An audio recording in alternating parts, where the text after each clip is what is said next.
Soma's baking and cooking এ আপনাদের সবাইকে স্বাগত জানিয়ে আজ চলুন একটা নতুন ভিডিও শুরু করি। আজ আপনাদের সাথে যেটা শেয়ার করব সেটা একটা মাছের রেসিপি, রোজকার খাওয়ার জন্য হালকা পাতলা একটা ঝোল, গলসা ট্যাংরার ঝোল। চলুন দেখে নিই। এখানে গলসা ট্যাংরা নিয়েছি 4 পিস। প্রথমে মাছটাকে একটু নুন হলুদ মাখিয়ে নিচ্ছি। হাফ টিএসপি নুন দিলাম, হাফ টিএসপি হলুদ দিচ্ছি।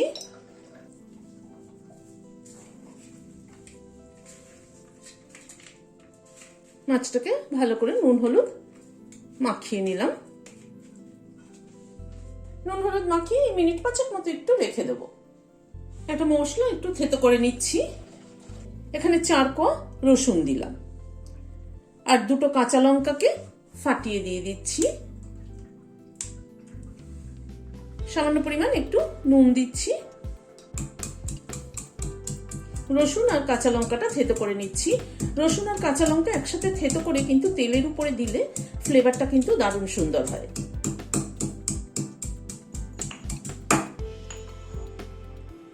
রসুন আর কাঁচা লঙ্কাটা থেতো করে নিলাম। গ্যাসে কড়াই বসিয়েছি, সরষের তেল দিচ্ছি। তেলটা একটু গরম হওয়া অবধি অপেক্ষা করব। তেলটাকে ভালো মতো গরম করে নিলাম। মাছটা ছেড়ে দিচ্ছি, একটু ঢেকে দিচ্ছি কারণ এই ট্যাংরা মাছ কিন্তু ভীষণ ফাটে। জাস্ট মিনিট খানেক মতো ঢাকা ছিল, ঢাকাটা খুলে উল্টে দিচ্ছি মাছগুলো।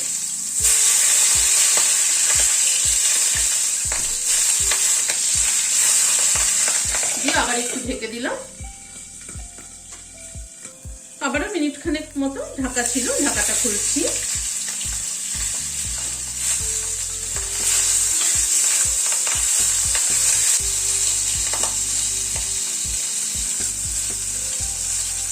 মাছগুলো ভাজা হয়ে গেল, তুলে নিচ্ছি। আবারও 2টো দিয়ে দিচ্ছি।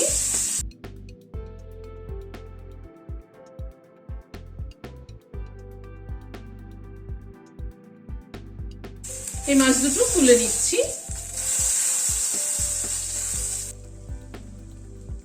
মাছ ভাজার পরে যেটুকু তেল আছে আর একটু তেল অ্যাড করছি। 1/4 টিএসপি কালো জিরে ফোড়নে দিলাম। ফোড়নটা একটু ক্র্যাক করা অবধি অপেক্ষা করব। এই রসুন আর কাঁচা লঙ্কা যেটা থেতো করে রেখেছিলাম সেটা দিয়ে দিলাম।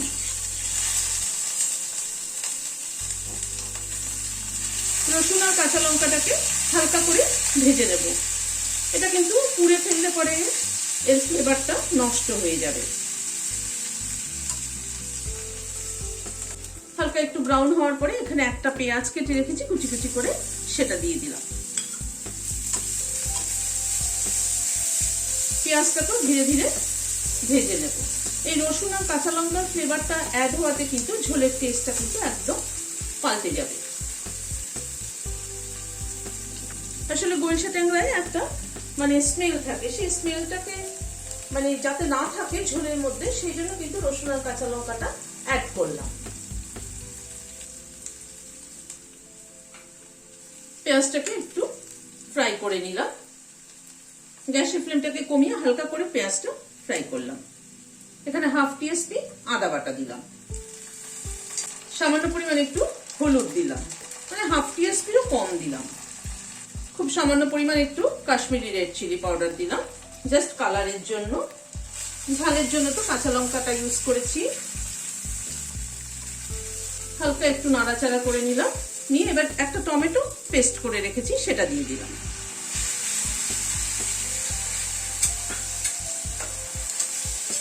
টমেটোটা দিয়ে ভালো করে কষিয়ে নেব। নুন অ্যাড করলাম হাফ টিএসপি।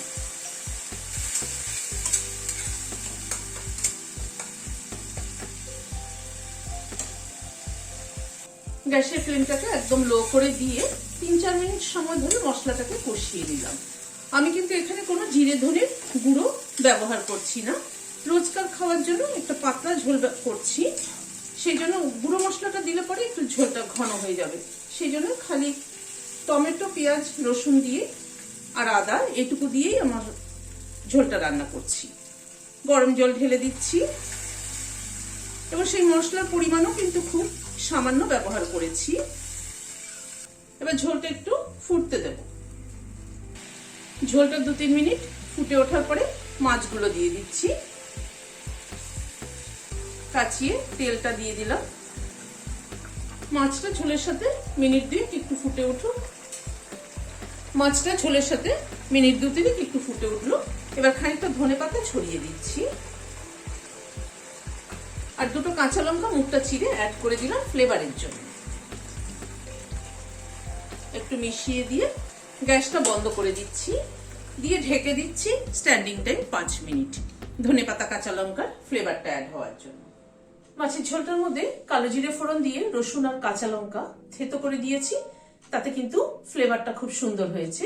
যেহেতু এটা পাতলা ঝোল সেই জন্য, আর গোলসা ট্যাংরার মধ্যে দেখবেন একটুখানি আষ্টে গন্ধ থাকে, সেই গন্ধটাও চলে যাবে এবং ঝোলের স্বাদটাও কিন্তু দারুণ হবে। সেই জন্যই ওই রসুন আর কাঁচা লঙ্কাটা থেতো করে দিয়েছি, ফ্লেভারটা যেন ভালো হয়। আর সবসময় দেখুন মানে রিচ খেতে ভালো লাগে না, একটু হালকা পাতলা ঝোল খেতে কিন্তু রোজকারের জন্য গরম গরম ভাতের সাথে কিন্তু ভালোই লাগে। তা আমার আজকের এই রেসিপিটি আপনাদের কেমন লাগলো? যদি ভালো লাগে তাহলে লাইক শেয়ার করার অনুরোধ রইল। আর যারা এখনো আমার চ্যানেলটি সাবস্ক্রাইব করেনি প্লিজ সাবস্ক্রাইব করুন। পাশে যে বেলের সিম্বলটা আছে সেটা কিন্তু অবশ্যই প্রেস করবেন, যাতে আমার পরবর্তী ভিডিওর নোটিফিকেশন আপনাদের কাছে পৌঁছে যায়। আজ তাহলে এখানে শেষ করছি। নমস্কার।